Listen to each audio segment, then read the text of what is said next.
Hey fans, people interwebs, it's me, Sam of SG1, coming at you for another Star Trek, the official Starships collection review. This time we're doing issue number 121, the SS Xhosa. Yeah, it's been a while, just been working, and my last couple of days off I've been so tired, I've just chilled the fuck out, you know what I mean? And I'm off today, it's a Saturday as well, woo! I'm off to see, keep saying Age of Ultron. Age of Infinity War. I'm about to see Infinity War again this afternoon. So anyway, yeah, we're doing the SS Xhosa, Cassidy Yates' ship. So as per usual, doing the nice glossy magazine and the ship itself, but more on that in a little while. So we get the specification: Class Antares, Type Freighter, Operation 23rd and 24th Century, Crew 12, length 270 meters, propulsion warp. Cassidy Yates, Captain. And we get a nice view of the aft section there, which is really nice. The Xhosa had an utilitarian appearance, not ultritium, utilitarian appearance, with a boxy middle section that helped maximise its load carrying capacity. If it had not been the most elegant of ships, it was fit for purpose, as it proved by the fact that it was still in operation more than a century after it had been first built. The Xhosa, named after Banatu South African group, the Xhosa language, uses a system of click sounds that are not present in most of the language. Oh yeah, the Xhosa, yeah, it's a real strange language, but it's cool. You know what I mean? The bridge of the Xhosa was a rectangular shape with a view screen at the front and a freestanding console in the middle of the room that controlled helm and navigation. The display graphics on the consoles built into the side were reminiscent of those found aboard Starfleet ships from the 23rd century. There we are, there's a picture of it there. You can see, not unlike a Constitution class ship. Which I thought was pretty cool. I've got some images from various episodes of it in docking on Deep Space Nine, under a Klingon tractor beam in Way of the Worrior, and in the Badlands. Cassidy Yates was a highly capable freighter captain who had been commanding the Xhosa for some time when she met Benjamin Sisko. They bonded over a shared love of baseball, and romance soon blossomed. Their relationship was tested when Yates was sent to prison for helping the Maquis, but after she got out, they took up where they'd left off. They married in 2375, and she was expecting a baby by him when Sisko sacrificed himself to stop a Par-Wraith-possessed Ducat. And then we've got the topographical view there, the tech specs, which I always like. Very nice, very nice.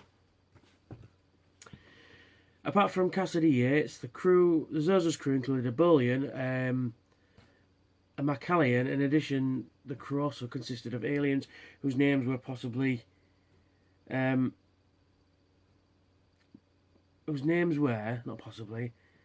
Pardashe and Kilby, but their species were never specified. Cassidy Yates had a younger brother who lived on Cestus 3, the same planet where Captain Kirk was forced to fight the Gorn captain in hand-to-hand combat by the Metrons in 2267. Another Antares-class freighter, outwardly very similar to the Xhosa, the Norcova. The consoles on the bridge of the Norcova were from the 24th century, unlike the 23rd century consoles on the Xhosa. The Norcova was hijacked by Rio Vanica, whose consciousness had taken over Dr. Bashir. As you do. The prefix SS before a ship's name was used on some vessels all the way back to sleeper ships such as the Botany Bay, SS Botany Bay. That was launched in 1996. The earliest warp ships, like the Kostunga.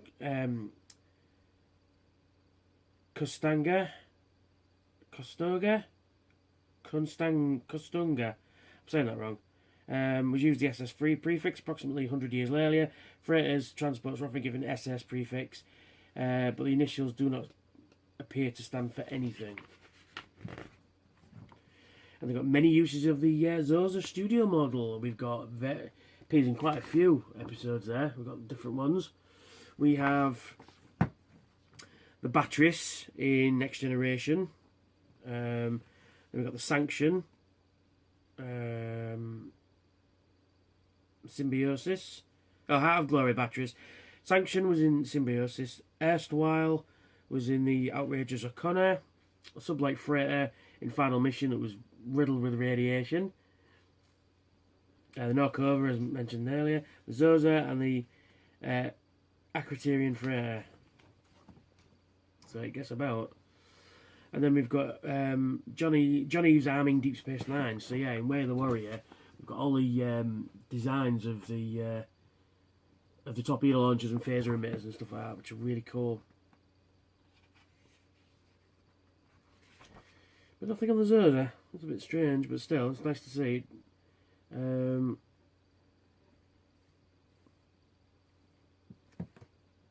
Yeah, that was a cool thing on Deep Space Nine when the weapons pods all opened up and just fucking fired everything. Brilliant.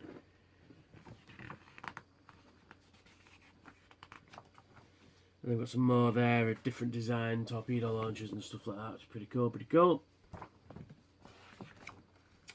And they've got on screen.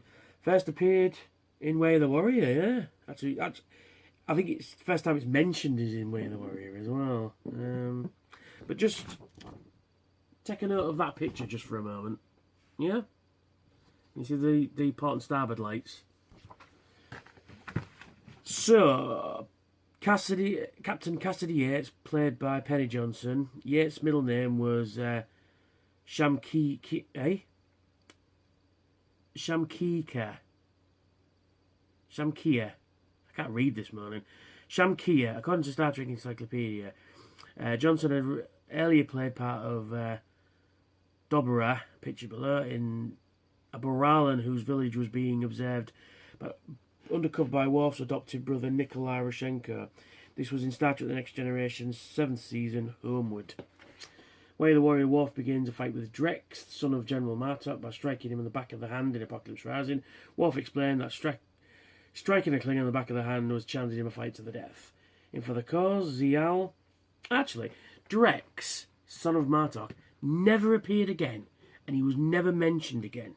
So that could possibly mean that he was also a changeling. But he was never mentioned again. Not even by General Martok. So there you go. Anyway, yeah.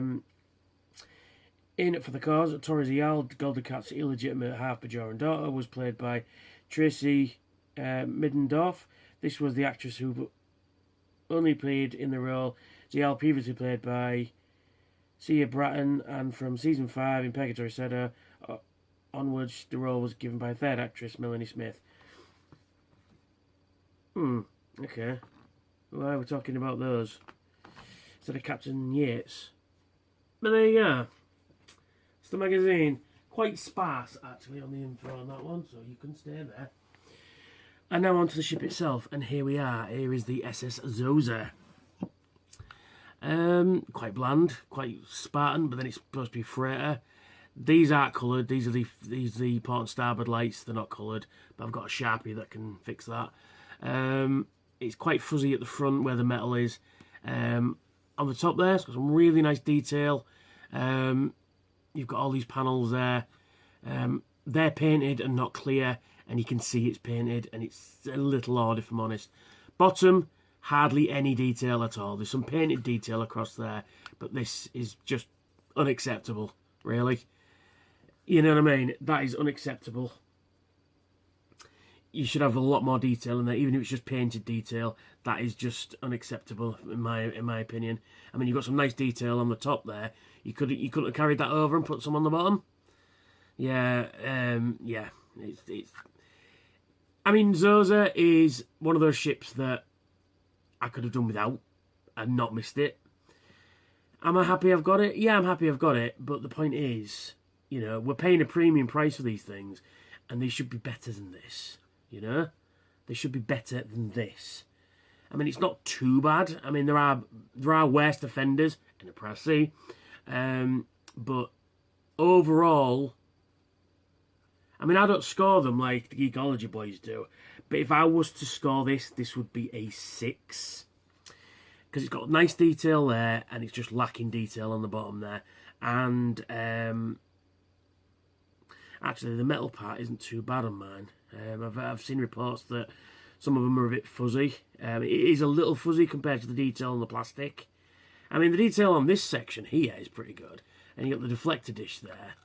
But I mean, it's a grey freighter. I mean, what can you ask for? But then again, excuse me. But then again, was it the Fortunate? It's a fantastic looking model. You know what I mean? This, a bit disappointed, if I'm honest. And I think it might even be the wrong colour as well. Let me check. No, it's right. It's the right colour. So I'm just checking something. I don't normally do this, but I'm just going to check.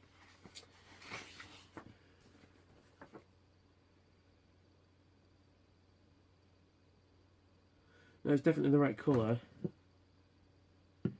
So now, I would like it if they'd coloured the engines like that, you know, painted around it, but they've just sort of done a indeterminate blob painting. Yeah, I'm a little bit disappointed with this one. But it is what it is. It's a freighter. It's the Xhosa. I wasn't expecting a fucking miracle here. But it's not bad. It really ain't bad. It's just lacking bottom, you know, on the bottom there. Yeah. Yes. Interestingly enough, though, I did get my replacement for the Discovery, which is all straight, which is really nice. And it does say SS Xhosa on the bottom of the stand there, as usual. And then we get the stand, and it fits in reasonably well. You just got to get it in the right place. Yeah, it don't want to fucking fit in on camera, does it?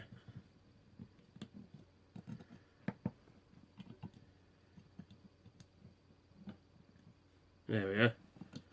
Still very loose in there though, but you know, it's on its stand. So there we go. That's me. That's the Xhosa. It's a very insignificant ship, really. But it's nice that it's there, though. You know. But again, it could have been one of those ships that they could have done, and I wouldn't have missed it. You know. But still, it's part of the set. It's been in Star Trek a couple of times, so it's on the list. But I mean, we're still lacking.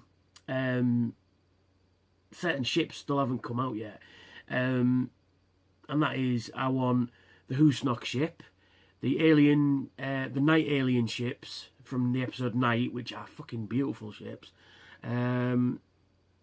Those. What else? The Tama from Darmok. So there's still ships that are on the way. And they've announced some more specials, you know, like the Probe Enterprise and stuff like that. Well, they've announced we're getting the Assimilated Voyager from Scorpion Part 2, which I've been after them doing that a while. We're also getting the Prototype Voyager, the Rick Sternbach prototype, which is cool because I like the prototype ones a lot. More of those, that'd be brilliant.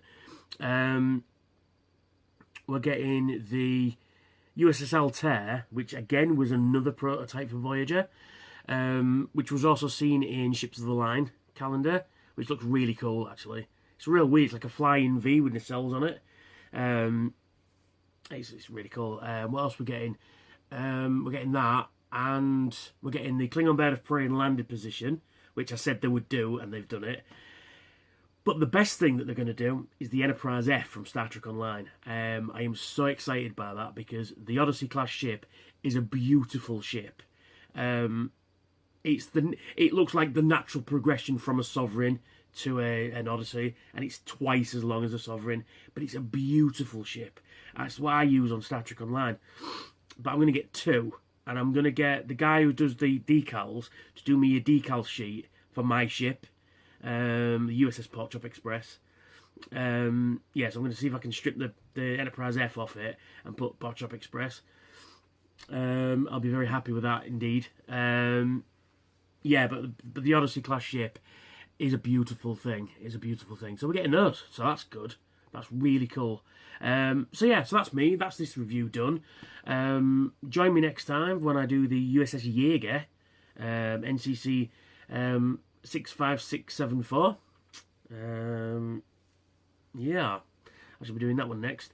And hopefully my Enterprise special, the Beyond Enterprise, will turn up too. But one could only hope. So yeah, that's me. That's this review done. Please like, share, and subscribe to this video. Hit that notification bell to tell you when I've got new content out. And when I get 1,000 subscribers, I've got a competition. So get subscribing, people. When I get 1,000 subscribers, there will be a competition. I've got some giveaways. I've been sent. So, but I'm only doing it when I get 1,000 subscribers. So keep subscribing, boys and girls. And I will catch you all later. Bye for now.